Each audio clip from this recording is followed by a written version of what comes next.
Hello students, नमस्कार विद्यार्थी मित्रांनो. विक्री पूर्वानुमान म्हणजे काय आणि विक्री पूर्वानुमानाच्या पद्धती या आपण मागच्या व्हिडिओमध्ये बघितल्या आहे. आज आपण भेटत आहोत पेपर 2 चॅप्टर 2 मधल्या 5व्या व्हिडिओमध्ये विक्री पूर्वानुमानाचे प्रकार.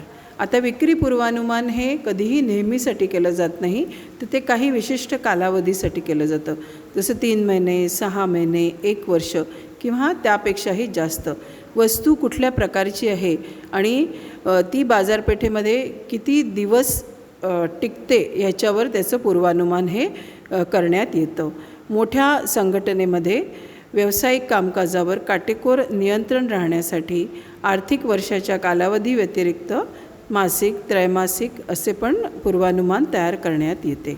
काही संघटनांमध्ये विक्री पूर्वानुमान हे 1 वर्षापेक्षा जास्त, काही वस्तू अशा असतात त्याच्यासाठी दीर्घकालीनही पूर्वानुमान करण्यात येतं. त्याच्या पूर्वानुमानामुळे काय होतं की भविष्यात लागणाऱ्या खर्चाचा आपल्याला अंदाज येऊन आपल्याला त्याप्रमाणे वित्त उपलब्ध करण्याची व्यवस्था करता येते. साधारणपणे विक्री पूर्वानुमानाचे पुढील प्रकार पडतात. त्याच्यातलं पहिलं आहे अल्पमुदतीचे पूर्वानुमान. अल्प मुदतीचे पूर्वानुमान हे 3 किंवा 6 महिन्याचे असते. जास्तीत जास्त 1 वर्षासाठी करण्यात येते.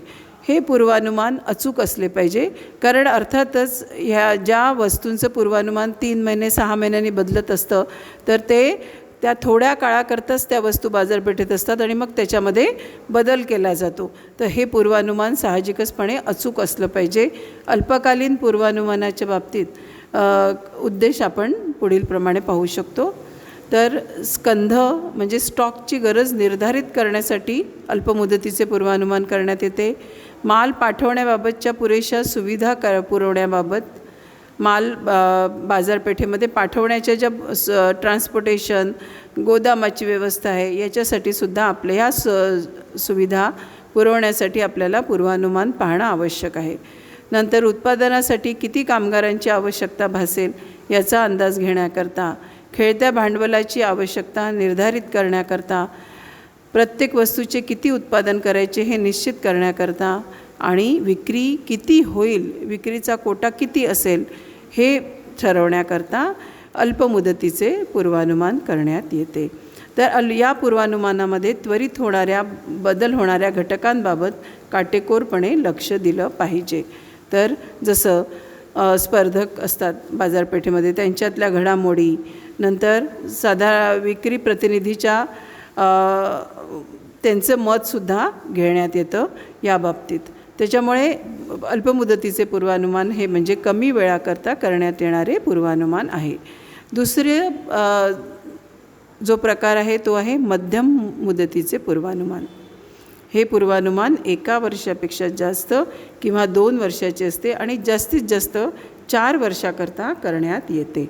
अशा प्रकारचे पूर्वानुमान हे नफा निश्चयासाठी व अंदाजपत्रकानुसार खर्च इत्यादीच्या दृष्टीने महत्त्वाचे असते.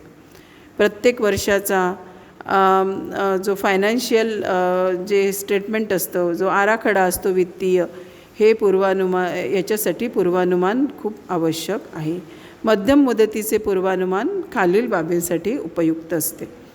खर्चावर अंदाजपत्रकीय नियंत्रण ठेवण्याकरता, लाभांश धोरण ठरवण्याकरता, व्यवसाय चालवण्यासाठी उद्भवणारा खर्च व त्याचे प्रमाण ठरवण्याकरता आणि कार्याचे वेळापत्रक ठरवण्याकरता, म्हणजे एकंदर किती लाभ होतो, तर लाभाचा काही अंश ज्यांनी शेअर्स घेतले त्यांना देण्यात येतो, तर त्याचं धोरण ठरवण्याकरता किंवा किती खर्च लागेल ह्याचे प्रमाण ठरवण्याकरता आणि एकंदर कार्याचे वेळापत्रक करण्यासाठी मध्यम मुदतीचे पूर्वानुमानाचा अभ्यास केला जातो. त्याच्यानंतर येतं दीर्घ मुदतीचे पूर्वानुमान. साधारणपणे अशा प्रकारचे पूर्वानुमान हे 5 वर्षाकरता केलेले आढळून येते. आता दीर्घ मुदतीच्या पूर्वानुमानाचे उपयोग किंवा उद्देश काय असतील, तर भविष्यात उभारण्यात येणाऱ्या नवीन उपक्रमांचा प्रकल्पाचा भांडवली खर्च कोणत्या वेळी किती लागेल याची पूर्वकल्पना येते. कारण आपण हे दीर्घ मुदतीसाठी करतो आहे, तर इतक्या वेळासाठी भांडवली खर्च आपल्याला किती लागेल याची पूर्वकल्पना येणे आवश्यक असतं. विक्रीपासून मिळणाऱ्या संभाव्य उत्पन्नाचा अंदाज येऊ शकतो.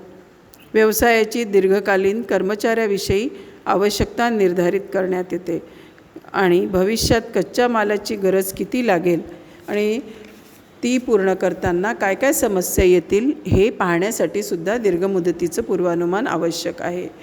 आता पूर्वानुमानामुळे काय होतं की संशोधन आणि विकासामध्ये कोणते काम करायचे हे निश्चित करता येतं आणि त्यामुळे नवीन वस्तू वेळेवर आणता येऊन भविष्यात विक्री आणि नफ्याचे उद्देश आपल्याला साध्य करता येतात. आता विक्री पूर्वानुमानाचे फायदे आणि तोटे आपण इथे बघणार आहोत. तर विक्री पूर्वानुमानाचे फायदे काय आहे, तर पहिला आहे विक्री पूर्वानुमान हे विपणन नियोजनाचा आधार असतो. कारण आपण आधीच अनुमान केलेलं असतं विक्रीबद्दल, त्याच्यामुळे त्या वस्तूच्या विक्रीविषयी विपणनाविषयी नियोजन करण्यासाठी आपल्याला विक्री पूर्वानुमानाचा आधार घेता येतो. उत्पन्नाच्या वास्तविक इष्टांकाचे निर्धारण करण्यात येतं. इष्टांक म्हणजे टार्गेट ठरवता येतं की किती उत्पादन करायचं वस्तूचं. नंतर पुरवठा आणि मागणी याच्यामध्ये समन्वय राखला जातो. ज्या वस्तूची मागणी कशी आहे तसा पुरवठा आपल्याला विक्री पूर्वानुमानाचा अभ्यास केला तर आपल्याला निश्चितपणे चांगल्या तऱ्हेने राखता येतो. विक्रीचे भावी धोरण ठरवणे शक्य होते. भविष्यात वस्तूची किती विक्री राहील हे ठरवणे शक्य होते. संघटनेच्या विक्रीत वाढ होणे व विक्री वाढीसाठी उपाययोजना करता येतात. नंतर विक्री प्रदेशाची पुनर्रचना करणे शक्य होते. विक्री प्रदेश म्हणजे ज्या प्रदेशात आपण वस्तूची विक्री करणार आहे त्याला विक्री प्रदेश म्हणतात. तर त्याची रचना आपल्याला करता येते. विक्री विभागाची कार्यक्षमता मोजता येते. किती काम करू शकतो विक्री विभाग आहे तो.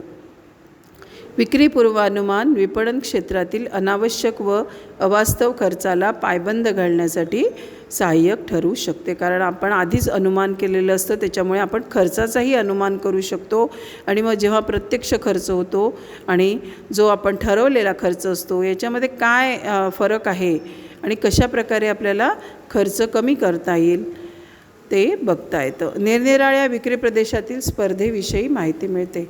त्या विक्री पूर्वानुमानाचा अभ्यास केल्यामुळे आपल्याला काय होतं की त्या प्रदेशात नेमकी वस्तूच्या विक्रीची काय स्थिती आहे हे आपल्याला लक्षात येतं. विक्री पूर्वानुमान तंत्राचा उपयोग करून वस्तूची विक्री किंमत व्यवस्थितपणे ठरवता येते.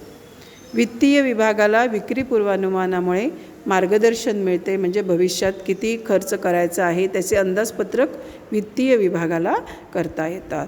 नंतर संयंत्र विन्यास, गोदाम आणि वाहतूक व्यवस्था इत्यादी कार्याला मार्गदर्शकाचे काम विक्री पूर्वानुमान करत असतं.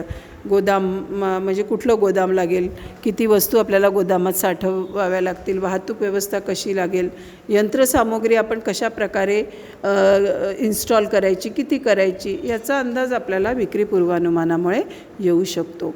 विक्री पूर्वानुमान व्यवस्थापकीय निर्णयाचा आधार असतो.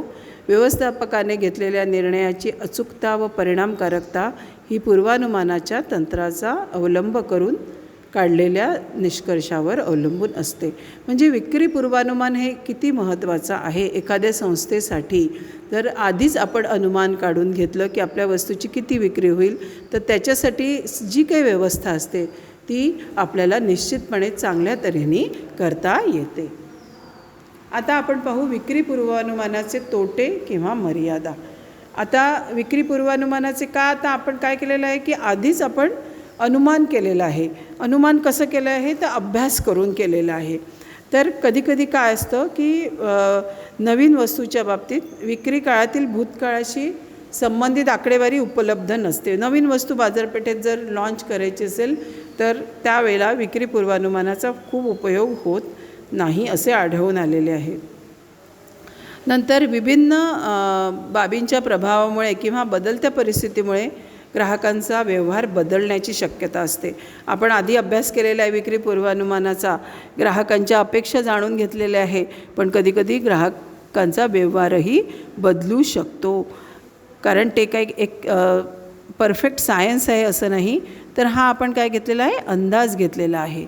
नंतर ग्राहकांच्या अभिरुची, त्यांची जीवनशैली व फॅशनमध्ये होणाऱ्या बदलाबद्दल आधीच कल्पना करणे फारसे शक्य नसल्यामुळे विक्री पूर्वानुमानात कधीकधी अचूकता कमी येते. नंतर विक्री पूर्वानुमानाच्या तंत्राचा अवलंब करीत असताना बाजारपेठेतील विशिष्ट परिस्थिती बदलणार नाही हे गृहीत धरावे लागते. आत्ताच आपण ज्या काळातनं जात आहे, समजा एखाद्या व्यक्तींनी एखाद्या कारखानदारांनी जानेवारीमध्ये विक्री पूर्वानुमान केलं असेल आणि त्यानुसार त्यांनी वस्तू निर्माण केल्या असतील.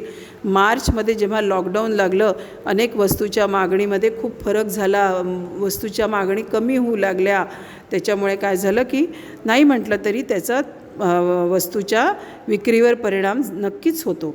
तर विक्री पूर्वानुमानामध्ये आजूबाजूची परिस्थिती जर सारखी राहिली तर पूर्वानुमान हे बरोबर ठरू शकतं. नंतर देशाच्या विकासाच्या वेगामध्ये घडून येणारी अनपेक्षित बदल ही विक्री पूर्वानुमानाची अचूकता कमी करू शकते. तर आपण हे पाहिले विक्री पूर्वानुमानाचे फायदे आणि तोटे दोन्हीही पाहिलेलं आहे. पण विक्री पूर्वानुमान हे कोणत्याही कंपनीसाठी, विक्री संस्थेसाठी नियोजन करण्याचा एक पाया आहे. तर ठीक आहे विद्यार्थी मित्रांनो, थँक्यू व्हेरी मच. पुढच्या व्हिडिओमध्ये आपण चाचणी विपणन आणि बाजारपेठ विभागीकरण बघणार आहोत. धन्यवाद.